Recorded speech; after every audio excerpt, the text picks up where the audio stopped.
Yeah. So mental health থেকে personally কিভাবে দেখতেছেন? মেন্টাল হেলথকে যদি বলেন আমি পার্সোনালি কীভাবে দেখতেছি মেন্টাল হেলথ ডিপেন্ড করে অনেক কিছুর উপরে লাইক যেমন ডিপ্রেশন অ্যাংজাইটি সেরকম হ্যাপিনেস মানে অনেক মানুষ মনে করে মেন্টাল হেলথ বলতে বোঝায় যে depression anxiety sadness not like that হ্যাপিনেসকেও বোঝায়। সো আমার মনে হয় যে প্রতিটা মানুষের উপরে ভ্যারি করে কার মেন্টাল হেলথ কেমন সিচুয়েশনের উপরে মেন্টাল হেলথ ভ্যারি করে। So I think mental health about your mental health এটা কারো না কারোর সাথে শেয়ার করা উচিত, ঠিক আছে, বাট নট সবার সাথে। কেন সবার সাথে শেয়ার করলে হবে কি এক একজন যখন আমাকে এক একটা ফিডব্যাক দিবে তখন আমি আবার একটা কনফিউশন এবং ওইটা নিয়ে আবার ডিপ্রেস ফিল করব, ঠিক আছে।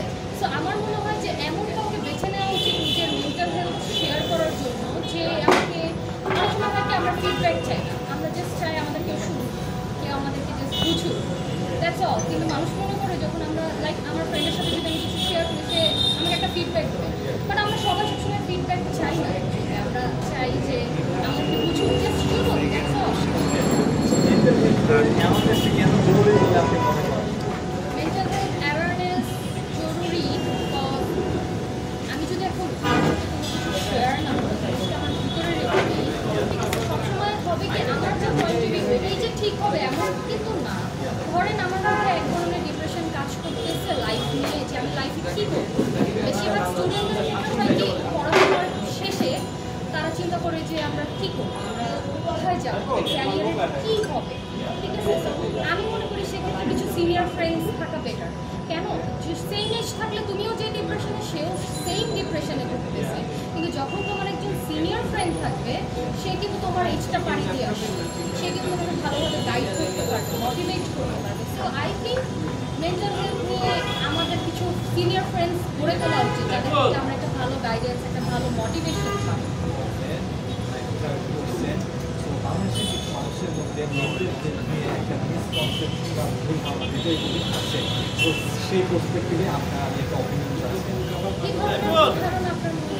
জাস্ট এটা আমি আপনাকে কোয়েশ্চেন করলাম, so you have to be answer. আমার কাছে মনে হয় যে আসলে সব মানুষ তো সেম না, তাই না? জেনারেশন ওয়াইজ মানুষের চিন্তাধারা ত্যাগ করে। যদি আমি বলি যে আমাদের আপন জেনারেশন তারা ডিপ্রেশন নামক জিনিসটার সাথে পরিচিত না, তাই না? আমাদের জেনারেশনটা হচ্ছে ডিপ্রেশন নামক জিনিসটার সাথে পরিচিত। তারা আমরা ডিপ্রেস থাকি, কেউ হয়তো বা সেটা শো করে, কেউ হয়তো বা সেটা নিজের ভিতরে চেপে রাখে।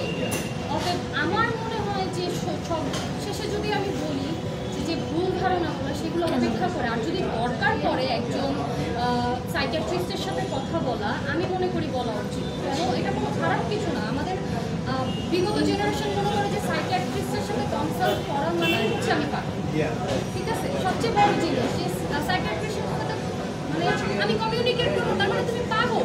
নো, সাইকিয়াট্রিস্টের কাছে আসলে পাগল যায় না।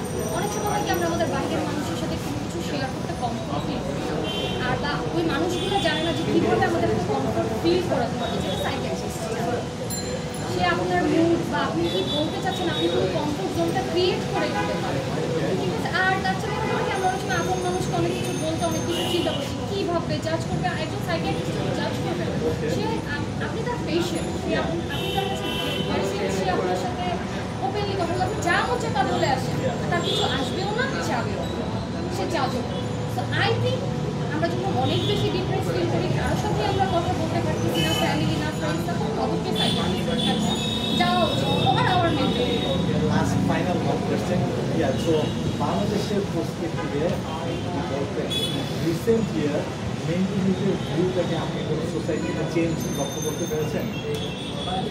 চেঞ্জ যদি বলি যে মেন্টাল হেলথের চেঞ্জ না, কেন আমি আমার সারাউন্ডিংয়ে হচ্ছে school family all over school college family university যেখানেই দেখি কম বেশি আসলে সবাই কেউ বলে কেউ বলে না, ঠিক আছে।